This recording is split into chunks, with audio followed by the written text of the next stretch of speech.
you all today.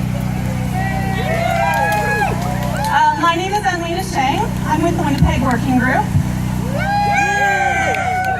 I'm also with the Global Network of Sex Work Projects, and I'm a sex worker. So it's really exciting to see everybody here at the Dyke March. Today is also the National Day of Action for Sex Workers' Rights. So events like this are happening all across Canada. I'm so happy to be here at the Dyke March speaking to you. The Dyke March is about celebrating and remembering that Pride isn't just a party, it's political. Pride is a protest, and Pride is about asserting our rights to be visible, to be part of our communities, and to realize our human rights. The contemporary LGBTQ movement started with Stonewall. It was a riot in protest of police brutality against our communities, and trans sex workers were among those who started the movement. So history may try and erase us, but we have always been there and will always be there.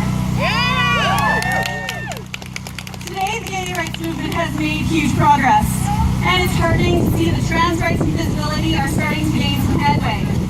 We are making progress, but not for all of us. Sex workers in Canada are still criminalized, harassed, and abused by the police with impunity. We are devalued by the public. We're seen as victims or deviants who damage society.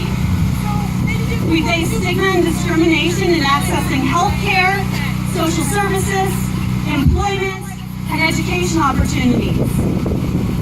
We risk eviction and losing our children. We risk being disowned by our families and our communities. We're denied our labor rights. We're more likely to be targets of violence and to be murdered. We're told that we need to be saved, and too often are forcibly rescued through arrest and coerced rehabilitation programs. Our agency, our bodily autonomy, our right to consent, these are all denied. We're told that we need to be respectable.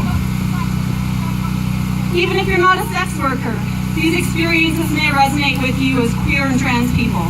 These are the same experiences that many of us have had and may continue to have as queer and trans people. Opposition to sex work comes from the same place as opposition to queer and trans lives. People who wish to maintain a hierarchy of good sexuality and bad sexuality, people who want to control the sexual expression and bodies of women, people who want to impose their values and moral beliefs onto us. Well, fuck oppression, fuck respectability. We deserve our dignity and our human rights, and we need to rise in solidarity together. And it's not just the similar experiences of oppression that tie our communities together. Sex workers are disproportionately queer and trans people of all genders, often because our options are limited and by the stigma and discrimination that we still face today. I want you to take a moment to just look around you. Look at your friends, look at your loved ones, look at your community. I guarantee you that someone you know and care about is a sex worker, even if you don't know it. Woo! When you raise your voice for sex workers' rights, you're raising your voice for people in your community, for your friends and loved ones who are sex workers and who have done sex work in the past.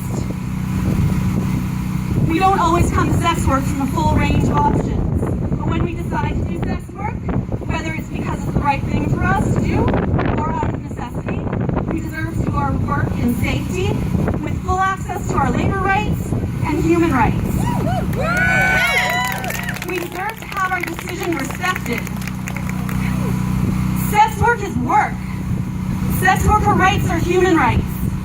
Sex worker rights are queer rights. Sex worker rights are trans rights. When we march today, please raise a sign or a red umbrella, the global symbol for sex worker rights. And now I'd like to pass the mic to Shauna Ferris.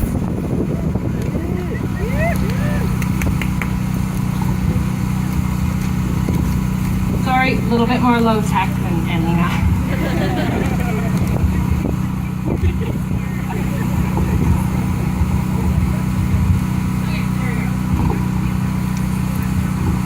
Hi everyone, as Elena said, my name is Shauna. I'm a bisexual woman and an ally to sex workers. Thank you very much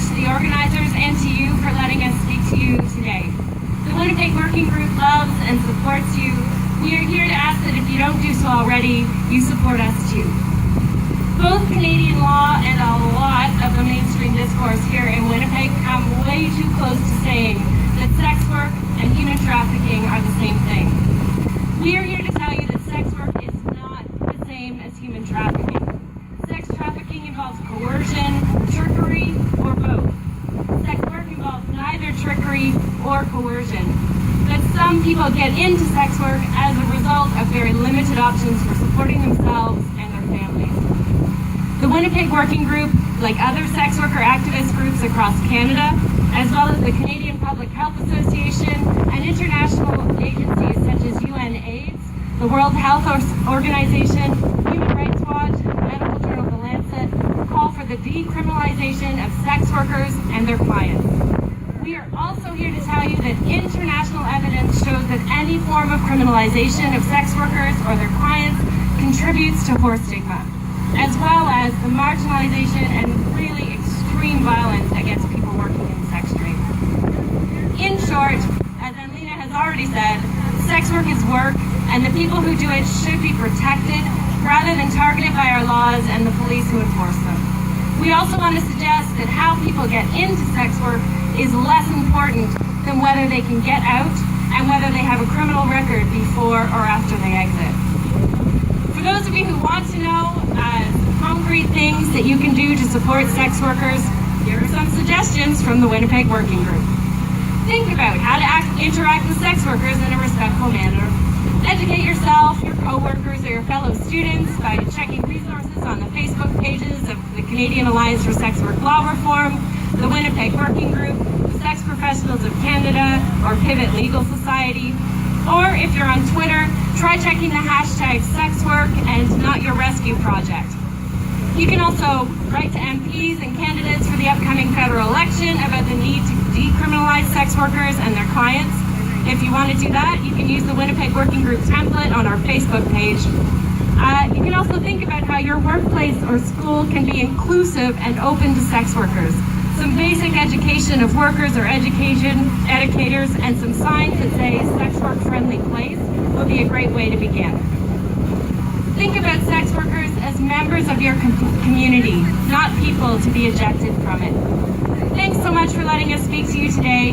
We're happy and proud to be marching with you.